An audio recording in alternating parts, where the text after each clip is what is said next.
À l'ouverture ce matin, le célèbre Kafolo Safari Lodge présente une bien triste mine.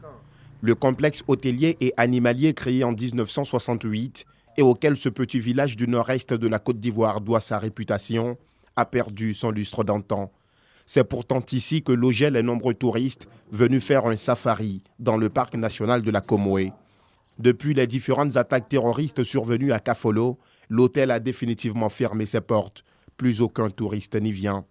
Barthélemy y a été embauché peu avant 2008. Aujourd'hui, ce jeune de Kafolo passe ses journées à se tourner le pouce. Une oisiveté qui crée en lui la colère vis-à-vis des terroristes. Ils ont gâté nos bonnets ici. Ils ont gâté nos bonnets. Et puis on est là comme ça, on ne sait pas comment on va finir. À quelques mètres de là, nous retrouvons Bassoman Diabaté. Ce jeune du village fait partie des volontaires qui sensibilisent les populations sur les dangers liés au terrorisme. Si un étranger arrive et que vous ne le connaissez pas, alertez tout de suite le chef du village. En retour, il ira le signaler aux militaires. Si un étranger arrive et que nous ne le connaissons pas, nous informons le chef du village pour savoir qui est-il, d'où vient-il. C'est la raison pour laquelle nous avons beaucoup de stabilité dans le village aujourd'hui. Par contre, nous ne pouvons plus aller au champ pour cultiver. Dans le village, grâce à Dieu, il n'y a aucun problème. Mais dans le champ. Mais pourquoi vous ne partez plus au champ? Les terroristes sont dans les champs. Si tu les croises, sais-tu ce qu'ils te feront? Dans la nuit du 10 au 11 juin 2020, une attaque contre l'armée ivoirienne a été perpétrée à Kafolo. Malheureusement, 14 soldats y ont perdu la vie. Le lundi 29 mars 2021, une nouvelle attaque a encore visé les forces de défense et de sécurité. Depuis, les habitudes des populations ont bien changé. Des attaques successives, vraiment ça va abattre la population. Mais si tu te trouves seul dans la brousse ou bien à la pêche ou bien au champ, tu as des craintes.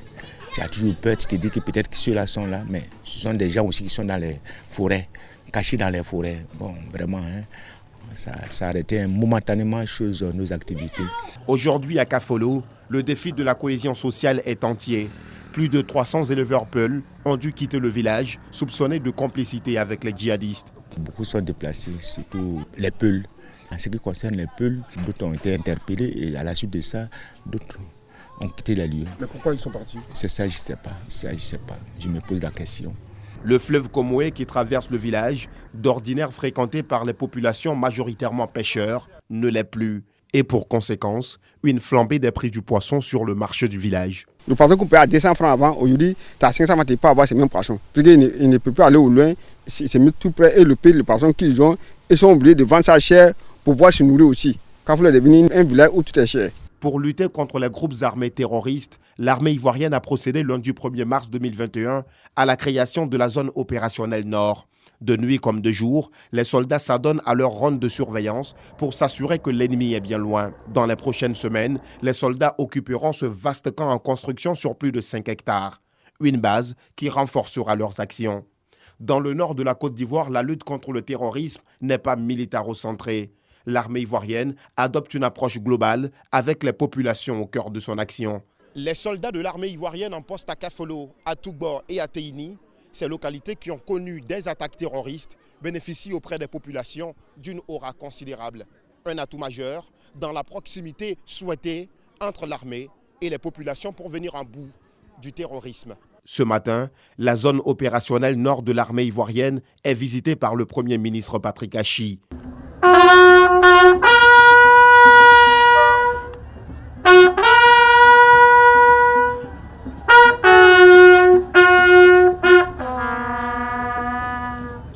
Une minute de silence en la mémoire des 16 soldats ivoiriens tombés dans la lutte contre le terrorisme avant de s'enquérir de l'avancée de la lutte. Les actions menées profitent beaucoup plus à la population qui est au centre même de la lutte contre le terrorisme. Et ces actions-là, elles sont de plusieurs ordres. Il s'agit notamment d'actions de développement axées autour de construction, de la construction et de la remise en état d'infrastructure de base dans plusieurs domaines. Pour lutter contre le terrorisme dans le nord, à la lisière de la frontière avec le Burkina Faso, l'État ivoirien et ses partenaires viennent d'inaugurer cette antenne téléphonique. Une antenne qui va améliorer le réseau, faciliter la communication et la collaboration entre les soldats, mais aussi entre l'armée et les populations. À l'instar de Kafolo, le village de Tougbo a lui aussi été victime d'une attaque terroriste dans la nuit du lundi 7 juin 2021. À la sous-préfecture de Tougbo, les conséquences du terrorisme au Burkina Faso voisin se font ressentir. Le village enregistre aujourd'hui plus de 6 000 réfugiés, tous ayant fui le terrorisme. Seulement pour cette journée du lundi 24 janvier, la sous-préfecture de Tougbo a enregistré une trentaine de réfugiés, ce qui en rajoute à la longue liste des quelques 6 000 personnes qui fuient le terrorisme grandissant dans la région des Cascades, au Burkina Faso voisin, ici à l'extrême nord de Tougbo. À peine arrivées, ces populations sont automatiquement enregistrées par les équipes de la sous-préfecture, un acte qui permet de les suivre durant tout leur séjour, ici, dans la localité. C'est à cause des djihadistes que nous avons fui. Nous sommes en Côte d'Ivoire pour chercher un refuge. Nous n'avions pas peur au départ, mais ils sont arrivés dans nos villages et ont tué certains de nos parents. Voilà pourquoi nous sommes venus ici. Des réfugiés accueillis par les populations de Tougbo selon un mode opératoire mis en place par la sous-préfecture pour éviter que de potentiels terroristes ne s'y infiltrent. Je m'occupe d'enregistrer les réfugiés en leur établissant des cartes d'identification. Quand ils viennent, puisqu'ils sont intégrés dans les familles, donc on demande aux différents tuteurs de les faire venir à la sous-préfecture et nous, on recense les familles. La situation sécuritaire à Tougbo va de mieux en mieux. Les efforts de l'armée que salue le sous-préfet ont permis de rendre la localité fréquentable. Depuis que je suis arrivé à la tête de la circonscription de Tougbo, j'ai déjà parcouru tous les villages pour sensibiliser les populations à collaborer avec les forces de défense et de sécurité. Et ce qui se passe à Tougbo, je crois que la collaboration est bonne. Il y a même des activités que les militaires mènent avec les populations. La nuit tombée, aucune présence d'hommes dans le village. Tous ont regagné leur domicile depuis 20 heures, en respect du couvre-feu instauré pour mettre la main sur toute personne suspecte. Les attaques terroristes dans le nord de la Côte d'Ivoire surviennent 5 ans après l'attentat de Grand Bassam du 16 mars 2016. Les efforts conjugués des forces de défense et de sécurité et la collaboration des populations ont permis de combattre et faire reculer ces semeurs de désolation. Les populations vaquent donc plus sereinement à leurs occupations en construisant comme toujours leur bonheur autour d'actes simples, à l'image de cette journée de réjouissance à Kafolo, où enfants, jeunes et vieux dansent au son du balafon.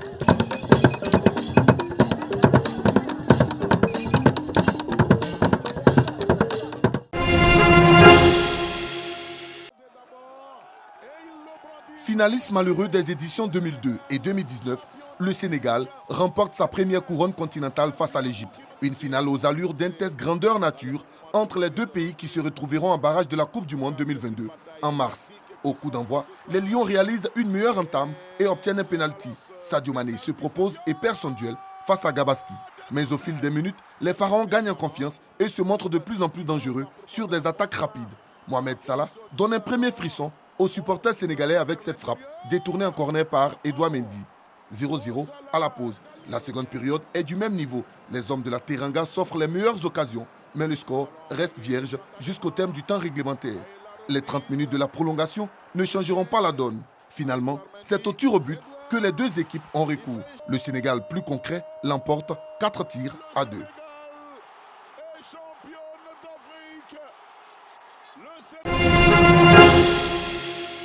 Sadio Mané vient de marquer le dernier tir au but. C'est la délivrance pour tout un peuple. Dakar explose de joie. La première fois qu'on gagne la coupe, on est trop contents. On est la meilleure d'Afrique. On est la meilleure équipe d'Afrique. On est la gagne. Sénégal. Depuis des années, j'en tremble. Regardez toute la population sénégalaise derrière nous. Derrière les lions de la Teranga. Vous méritez cette victoire. On est très contents pour la victoire des Lions, surtout Sadio Mané. On est très fiers d'être Sénégalais aujourd'hui. Ils l'ont réussi. Les hommes d'Aliou Cissé s'installent sur le toit de l'Afrique, décrochant ainsi une étoile dans le ciel du football africain.